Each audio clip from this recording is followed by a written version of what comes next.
X2 here, and I have another Battlefield 2042 video. Now I know the majority of my Battlefield 2042 videos just don't get any views, and I understand that. There's no asking for the content. No one really cares about 2042 now, and that's kind of the subject of today's video. Now the reason why it's titled Another Disappointing Year of Battlefield is because, well, it's true. And I have gone on record in previous videos, I believe it was called my Battlefield 6 prediction video. Now that was obviously before we even knew that the game was called 2042 or Battlefield 2042, and I went on record saying that this game is going to be another Battlefield 4. Now, me personally, my favorite Battlefield of all time is Battlefield 4.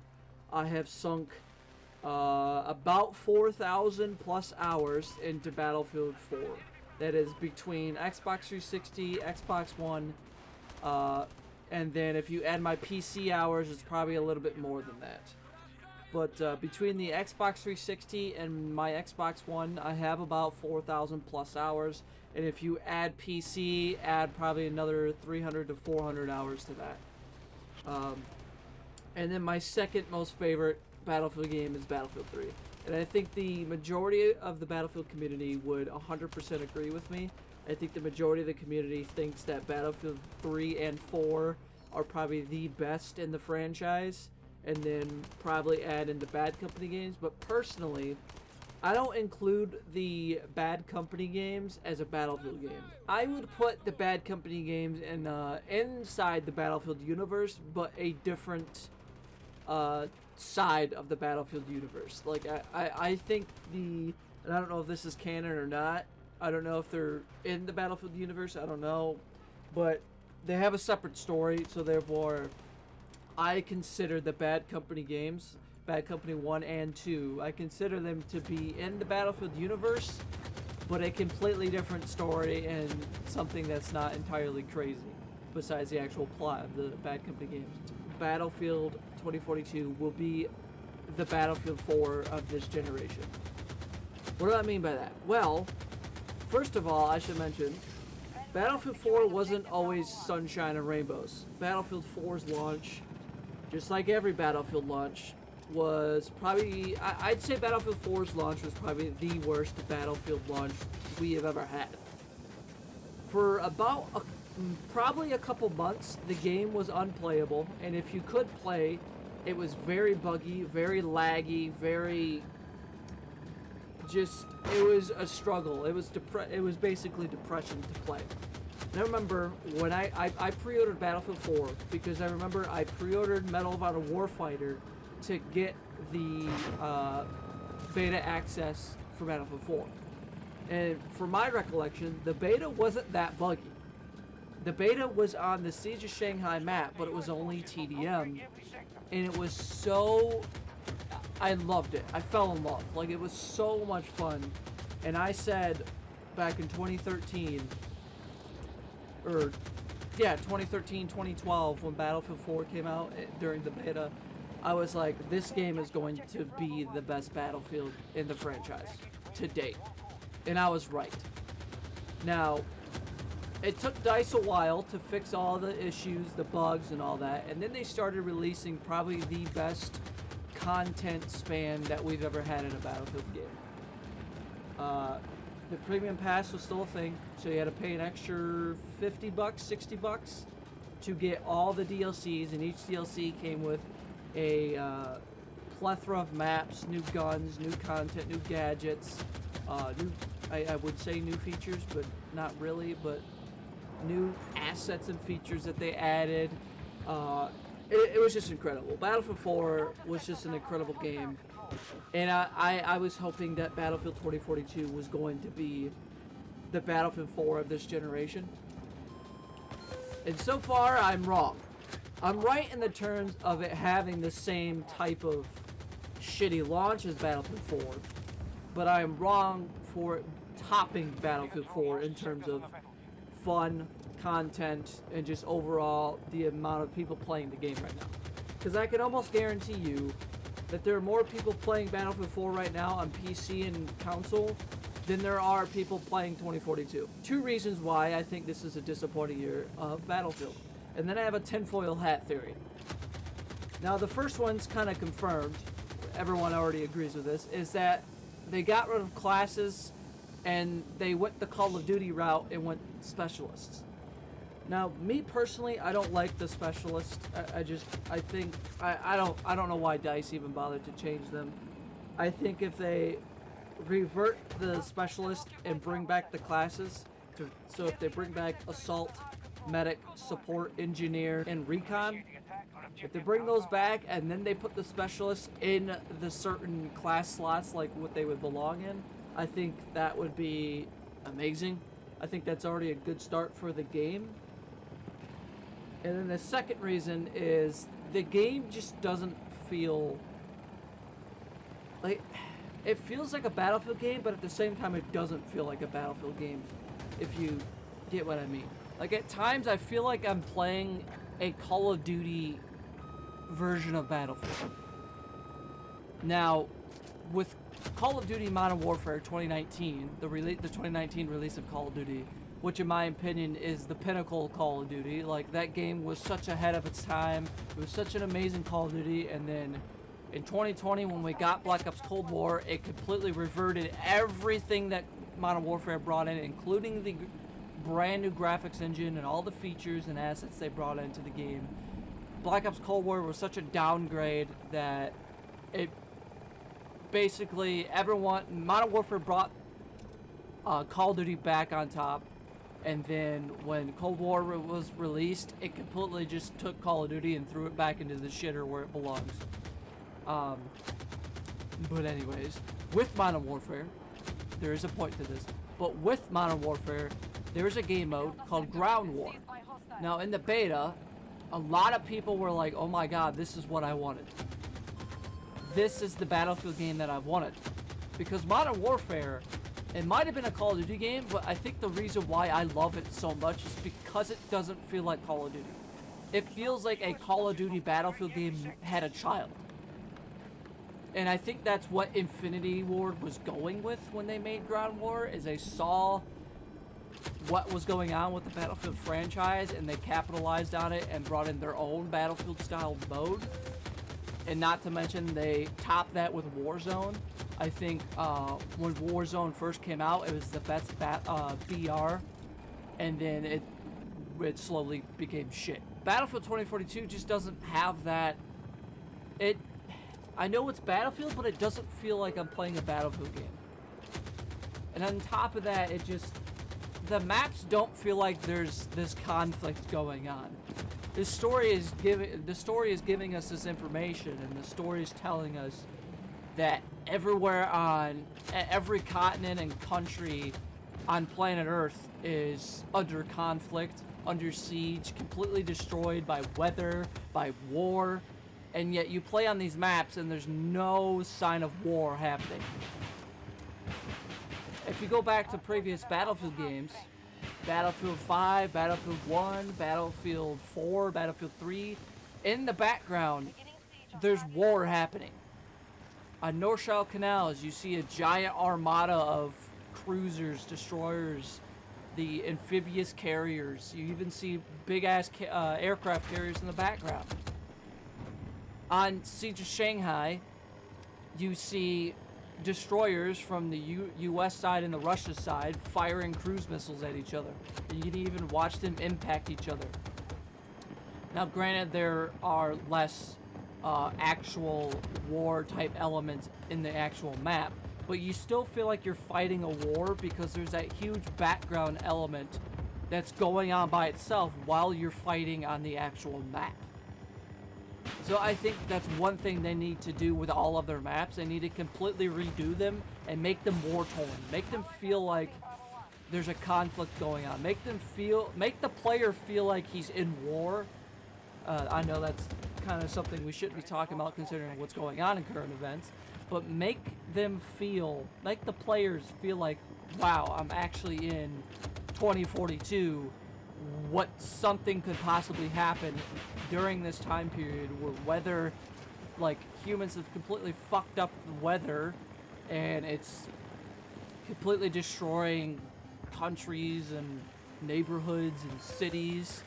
And then there's this war going on between like the two biggest fucking nations on the planet, and they're going at each other. And in the maps there should be like war installations, there should be fobs, there should be outposts, there should be destroyed vehicles littered everywhere.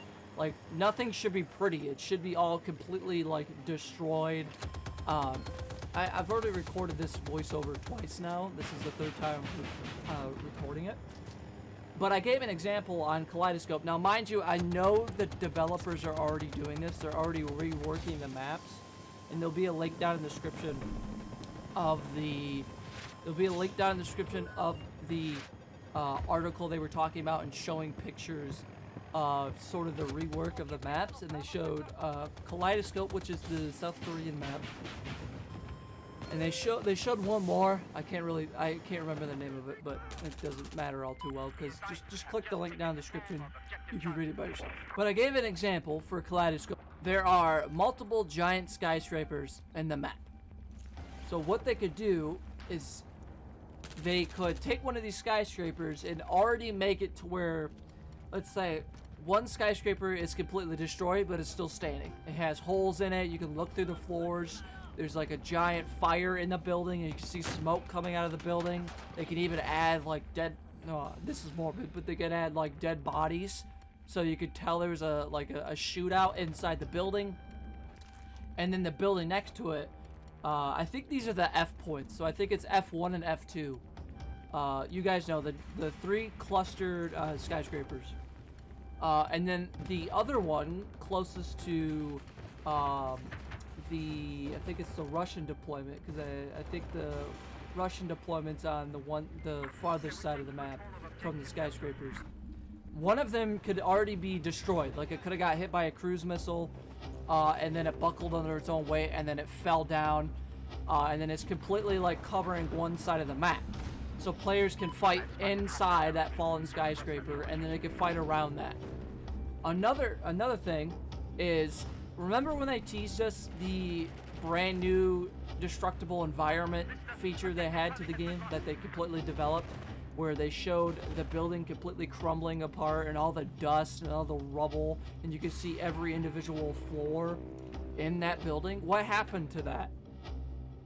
Are they not going to bother to add destructible environment? Like, that's the whole point of Battlefield. Is the fact that, hey, there's a guy camping in this building, then we just blow it up with my fucking bazooka, or then we blow it up with fucking C4, or then we blow it up with my jet, then we blow it up with my tank. That is the whole point of Battlefield. It's the point where it's this sandbox mode where anything and everything is destructible. You throw a grenade, there's a little crater where the grenade explodes. You throw C4, there's a bigger crater. A jet flies over and drops a JDAM. There's a massive fucking crater in the ground where players can actually go in there and take cover from incoming fire. This game feels less like a Battlefield game and more like just a guy sitting down at a war table just telling, hey, go fight. Without the actual like explosions, destructible environment, the war type of element. So that's another thing that I think Battlefield 2042 is missing, what previous games have had. Is the story's telling us of this great conflict, not like the Great War II. They don't actually say that, but the caliber is it kind of feels like another World War I, the Great War, but on a more massive and international scale, that the entire world, is in this conflict. The game doesn't feel like that at all. And my last theory here is, I think if we had a premium pass, so if we had Battlefield 2042 premium pass and it costed like an extra $10, not the extra $50 like it cost in previous games. Well, the last game that had it was Battlefield 1. Battlefield 5 didn't have this. And let me preference right now, I don't want paid content in this game unless it's I don't even want paid skins in the game. I don't want paid content at all. But on the flip side, my tinfoil hat theory, I think if we had a premium pass for 2042, I think we've already would have had 2 seasons already. I think we already would have had DLC 1 would have been called Apocalypse or something. I know that's a Battlefield 1 DLC, but Battlefield 2042 DLC 1 would have been called Apocalypse, and it would have focused on Russia invading the United States or vice versa.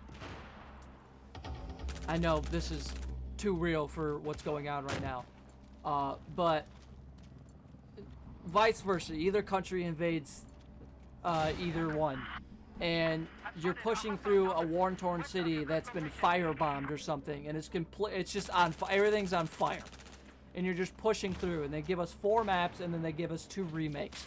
Let's say the next remake is Operation Metro, my favorite Battlefield map of all time. And then the next map is Grand Bazaar, one of my favorite Battlefield 3 maps. Just fucking imagine that. And then they give us like 5 to 10 new guns, new gadgets, new vehicles, and all that type of shit. And a new faction or something. You know how amazing that would be? Just absolutely amazing.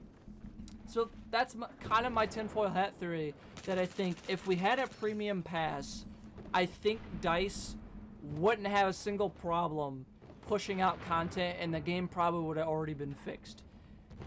It has been, I don't know, like 2042 came out in November of last year, so I think it's been like 7 to 8 months already, give or take. I don't think it's been that long, but it's been a pretty large chunk that I think if we had a premium pass, I think the game would have been already fixed, and that we already would have had at least 2 DLCs come out, 2 expansions come out.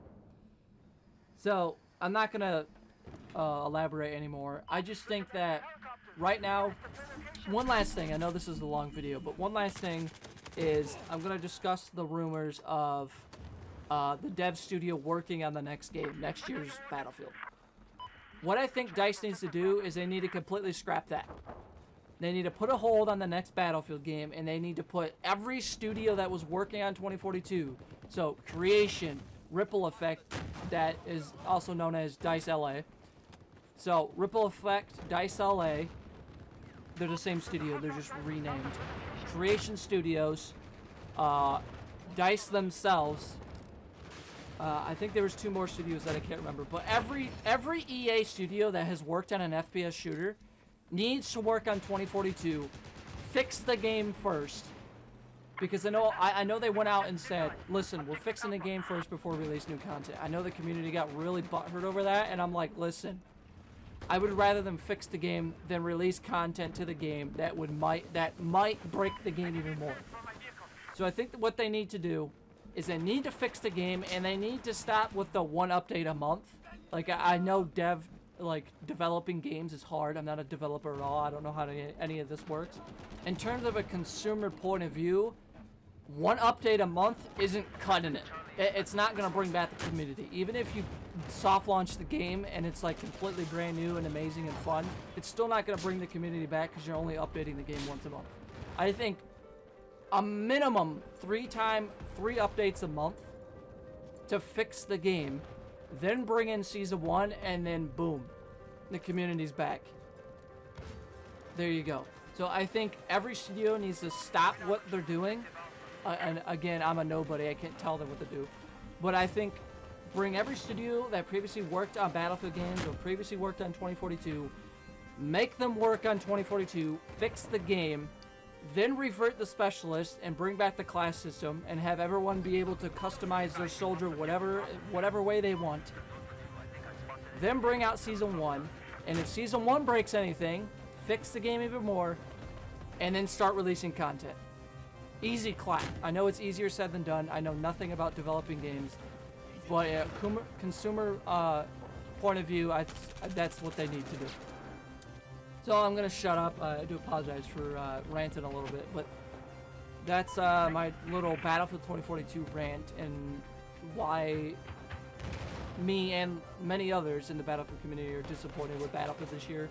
Again, I mean, we're Battlefield fans, so we're expecting this. We already know this is gonna happen, but we're kind of tired of it, and I don't know what happened. DICE, like, Battlefield 1 was such a good game, especially when you started releasing all the content. It was such a good, gritty Battlefield.